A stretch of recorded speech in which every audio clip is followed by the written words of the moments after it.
Ah, the Xbox 360. The second console I ever owned. I was almost always behind the curve when it came to new consoles.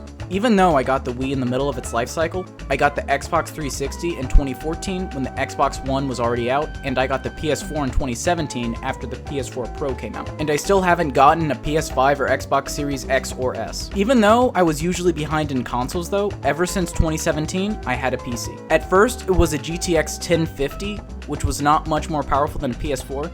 Then, in 2019, I finally upgraded the GPU to an RTX 2060. Which made my computer more powerful than a PS4 Pro. In Christmas of 2019, I actually bought a completely new PC with an RTX 2080 Super, which meant it was about on par with a PS5 or Xbox Series X. And then in April of 2023, after trying to fix my PC, buying unnecessary parts that didn't fix the problem, then finally buying the parts I needed to fix the problem, I upgraded to an RTX 4070, which finally makes my PC better than the latest consoles again. And I've had the exact same PC ever since. Now, why am I telling you this in a video about the Xbox 360?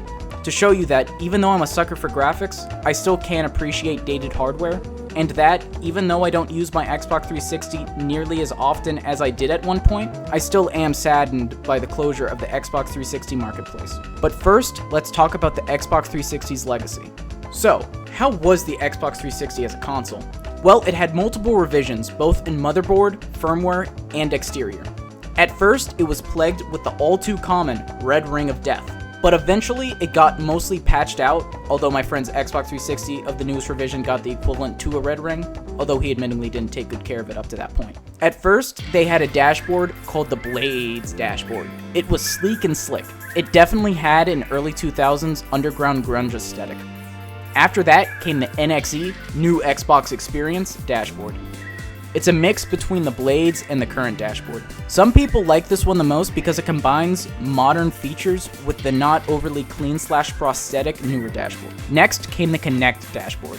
This is basically just the NXE dashboard with a couple of extra Kinect functionalities. Then is the latest dashboard, the Metro dashboard. It was the dashboard I first got when I got my Xbox 360 Slim from GameStop.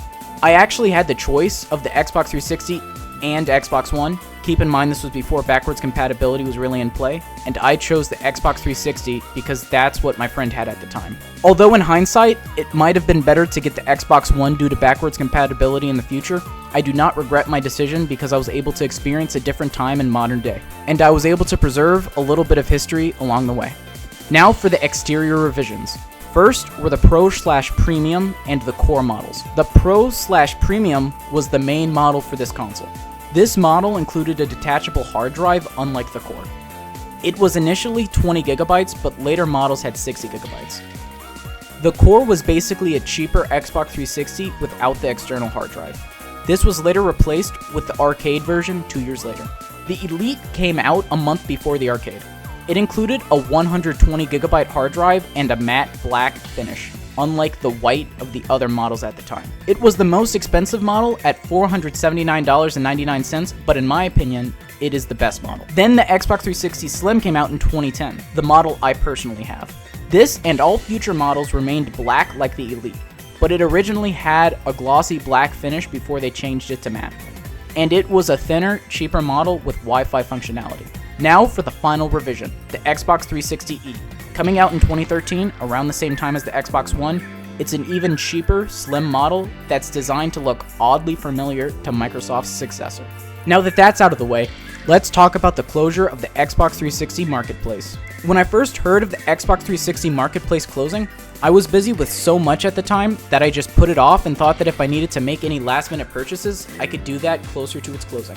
And even though I did end up doing that, I would have much preferred to have spaced out all that purchasing into a less than 3-day endeavor. You see, there were two factors that contributed to my purchasing of content on the Xbox 360 Marketplace taking significantly longer than it should have. A, I could not connect my credit card to my Xbox 360, and I did not have a PayPal account to connect to it. And B, I no longer have access to the email of my Windows account, and it would take 30 days to process the change of emails, and since I had less than a week before it closed at the time, I couldn't wait that long. So I sucked it up and tried to buy everything on the Xbox 360 itself, and I could only buy free stuff. First, I purchased every single free avatar skin. But of course, the free skins were randomly placed in the sometimes over 5,000 options for a specific article of clothing. So it legitimately took me hours of scrolling through all of the articles of clothing to get every single free thing. Then, in the middle of buying articles of clothing, I bought every free game still available that I found online. It was only about 10, so it didn't take too long. Making sure I wasn't queuing too many games at once was my biggest issue. At one point, I had about 7 games queued for downloading, and I tried to download free articles of clothing, and it froze my Xbox 360. Luckily, I had the foresight of not turning off my Xbox, as I figured it would corrupt the files. And I honestly thought it might unfreeze by morning. But when I returned the next morning, it was the exact same screen. So I turned it off, and when I first turned it back on and tried to log in, it said files were corrupted. But after some trial and error, I was able to connect again to my Xbox Live account, and my Xbox is fine now. One thing that I knew I had to do was download all the free downloadable content of games I had owned. I also managed to buy Nuketown Zombies for Black Ops 2 because luckily I could just use my credit card for that online, even though I couldn't use it for Avatar stuff. I also tried to download all free themes and gamer picks less than 24 hours before the store officially closed, but I gave up on getting them all less than a third into the theme. I was going through every theme just to see what was free, but since it was taking forever to load, I just couldn't do it anymore, so I just ended up getting all the ones I knew were free that I found kind of interesting. After I finished getting all the themes and gamer picks I looked at the demos and got all the ones I was interested in. But the thing is, the list of games and demos is broken. It only has like 250 total games and demos, so I was just able to order it from the most popular and buy the demos I saw on that list. I got a lot of good demos, but if I had more time, I would have tried to download more. Now, was it worth it? In spite of everything, I think so. Sure, I basically wasted 3 full days on stuff I will seldom use, but at least I have it. And I learned that in spite of adversity, I can still try to accomplish my goal. I could have given up at multiple times, and even though I kind of did in some respects, I still never stopped completely. Sure, I'll never get some of those demos I wanted to try, but I still got a lot of stuff through this journey, and that's enough. Now, should Xbox have closed down the Xbox 360 marketplace? Although I know why they did it, I will always wish they didn't.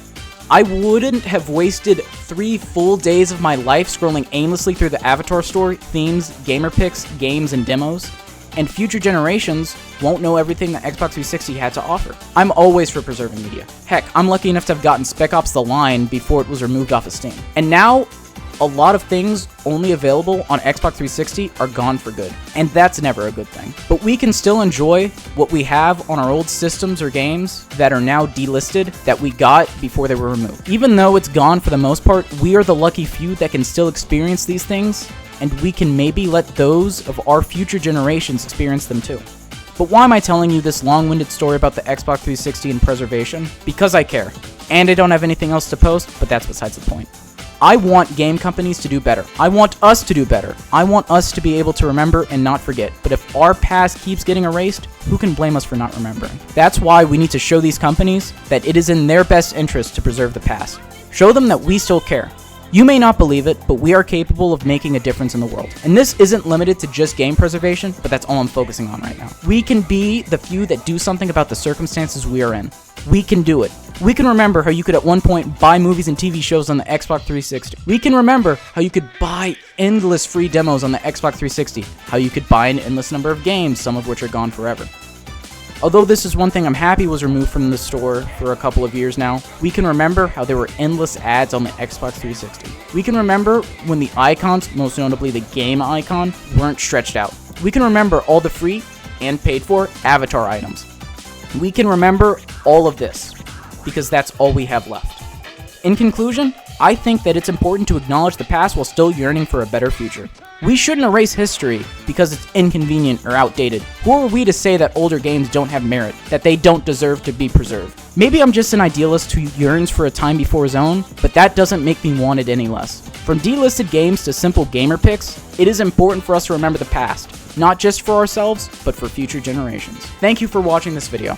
I don't know how it's going to work with the algorithm, but I hope it does well. If you enjoy these types of videos, you can check out some of my other content on this channel and let me know what other topics you want me to cover. I know I don't post often, but if this video does well enough, that might change. Thanks, and see you next time.